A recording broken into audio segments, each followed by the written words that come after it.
This study investigated the associations of changes in metabolic syndrome status and the number of metabolic syndrome risk factors after cancer diagnosis with the incidence of cardiovascular disease events among cancer survivors.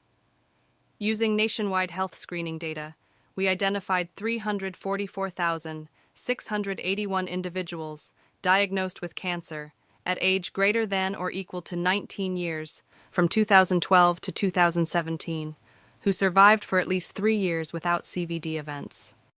Participants were classified according to their metabolic syndrome status and risk factor count both before and after cancer diagnosis.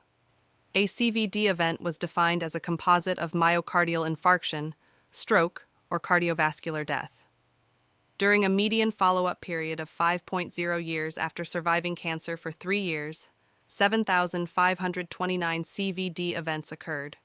The cumulative incidence of CVD was highest among participants with persistent metabolic syndrome.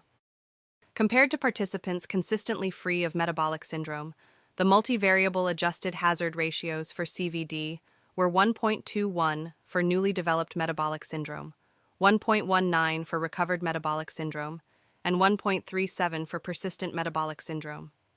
Participants who recovered from metabolic syndrome exhibited a lower risk compared to those with persistent metabolic syndrome.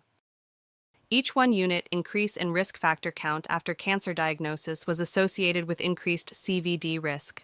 Changes in metabolic syndrome status and metabolic syndrome risk factor count after cancer diagnosis were significantly associated with CVD risk among cancer survivors.